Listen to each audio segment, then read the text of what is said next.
అడ్డు పెట్టుకొని రాజకీయం చేస్తున్నాడు ముఖ్యమంత్రి రేవంత్ రెడ్డి గారు. మరి ఈ వీడియోని పూర్తిసారి చూడడానికి అయితే ప్రయత్నం చేయండి.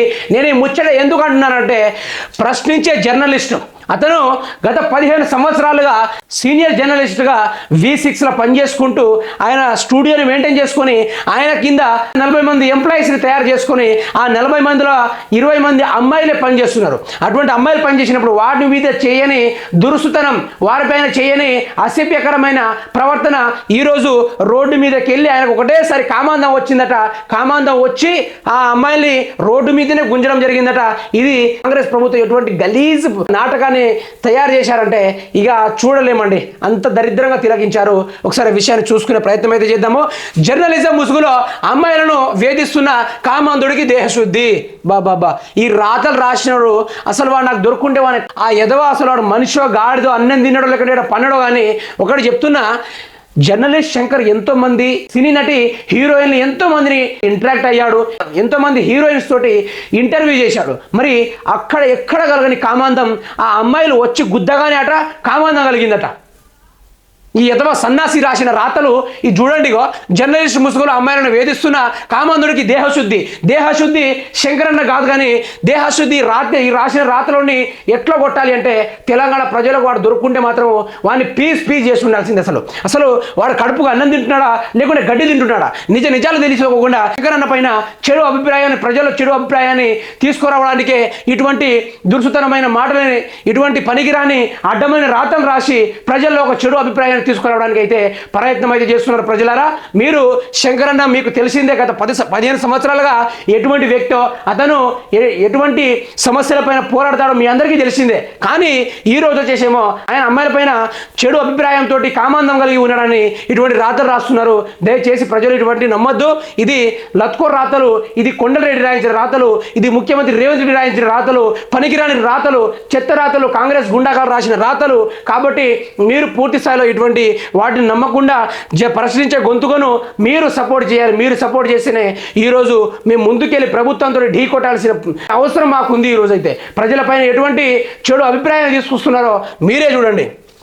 తన ఛానల్లో ఉద్యోగాలు ఇస్తానని నమ్మించి వేధిస్తున్న పోకిరి, ఇంటర్వ్యూకి వచ్చిన అమ్మాయిల ఫోటోలు వీడియోలు రహస్యంగా తీసి బ్లాక్మెయిల్. చెత్తనా గాడిది, చెత్త కొడక, నువ్వు ఇట్లా రాయాల్సిన ముచ్చటైతే కాదు ఇది. శంకర్ అన్నట ఆ ఇంటర్వ్యూకి అని పిలిచి అమ్మాయిలనట వీడియోలు తీసుకున్నాడట.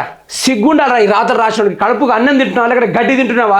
నువ్వు మనిషివా? అసలు ఎక్కడ పుట్టినావు? నువ్వు చెత్త కుప్పలో పుట్టి పెరిగినట్టున్నావు ఈ రాత రాసడానికి. ఈ మాఫింగ్ అంతా శంకరన్న ఛానల్లోనిది, శంకరన్న దినపత్రికలో ఉంది. దాన్ని అంత మాఫింగ్ చేసి ఇక లత్కోర్ రాతలు రాసి ఈరోజు శంకరన్న పైన చెడు అభిప్రాయాన్ని తీసుకురావడానికి అయితే పన్నాగం పన్నుకున్నారు కాంగ్రెస్ గుండాగాళ్ళు, కొండరెడ్డి వీళ్ళందరూ కలిసి రాయించిన రాత అయితే ఇది. తన పిల్లల ఫోటోలు వీడియోలు డిలీట్ చేయాలని కోరిన కుటుంబ సభ్యులపై శంకర్ దౌర్జన్యం. ఆగ్రహంతో శంకర్కు దేహశుద్ధి చేసిన మహిళలు, బంధువులు, అమ్మాయిలు వేధింపులు అంశాన్ని కప్పిపుచ్చుకోవడానికి తనపై కాంగ్రెస్ పార్టీ కార్యకర్తలు దాడి చేశారంటూ శంకర్ ప్రచారం. బ్లాక్మెయిల్ శంకర్, బీఆర్ఎస్ పార్టీ మద్దతు ఇవ్వడంపై మహిళల ఆగ్రహం. వాడు రాసిన రాతలోనే దొంగతనం దొరికింది. చూడండి ఒకసారి. బ్లాక్మెయిల్ శంకర్కు బీఆర్ఎస్ పార్టీ మద్దతు ఇవ్వడంపై మహిళల ఆగ్రహం.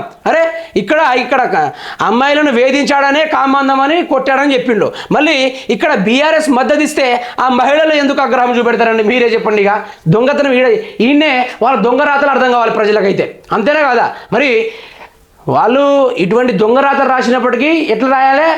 ప్రజలకు వినసొంపుగా, ప్రజలకు అర్థమయ్యేటట్టుగా రాయాలి. మరి గీడిదాకా మంచిగా రాసుకొచ్చి లాస్ట్కు బ్లాక్మెయిల్ శంకర్కు బీఆర్ఎస్ పార్టీ మద్దతు ఇవ్వడంపై మహిళలు ఆగ్రహం. సిగ్గుండాలరా, గీనే మీరు దొరికిపోయారు. ఇజ్జత్ నా కొడుకులారా, ఇగో గీనే దొరికిలే మీరు.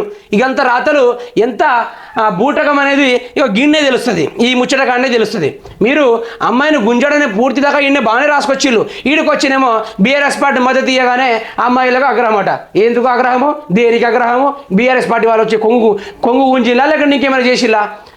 రేవంత్ రెడ్డి గారు మీరు చేసింది చాలా చెప్పండి. రేవంత్ రెడ్డి గారైనా కొండలరెడ్డి గారైనా మీరు ఆడవాళ్ళని అడ్డం పెట్టుకుని రాజకీయాలు చేస్తున్నారంటే చీ, ఎంత దురుసుతనం అంటే, ఎంత గలీజు పని అంటే ఇక చెప్పుకోలేనంత పరిస్థితి. ప్రశ్నించే జర్నలిస్ట్ వారిని చంపడానికి అధికారం ఇచ్చారు ప్రజలు మీకు అధికారం అదే ఇచ్చిందా? కాంగ్రెస్ పార్టీ అదేనా? అరే ప్రతి సభలో మీరు ఎక్కి చెప్తా ఉంటే ప్రశ్నించే వాడిని తొక్కండి, పండబెట్టండి, నరకండి, బొక్కలని సాఫ్ చేయండి, నేను చూసుకుంటా అని చెప్తా ఉంటే ఏదో మాటల తరంగా అనుకున్నా కానీ ఇంత నిజ స్వరూపమైన గూండాయిజం ఉన్నదని మేము ఎప్పుడు అర్థం చేసుకోలేదు. కానీ ఇక్కడ నుంచి అర్థం చేసుకుంటాము. మీరు ఏదైతే జర్నలిస్ట్ చిలక ప్రవీణ్ పైన, జర్నలిస్ట్ శంకర్ పైన ఎటువంటి దాడులు చేశారో, మీరు వాళ్ళు దాడులు చేసి వారి గొంతు నిలిపేయాలని చూస్తే మాత్రము యావత్ తెలంగాణ రాష్ట్రం ఆ గొంతు నిలపక ముందే ఆ గొంతులకు ముందు వేల గొంతుల ముందు నిలబడతాము. ఏదైతే మీరు ప్రాణాలు తీయడానికి గుండాలను పంపిస్తున్నారో, ప్రాణాలు తీయడం మీకే కాదు తెలంగాణ రాష్ట్ర ప్రజలకు కూడా వచ్చు.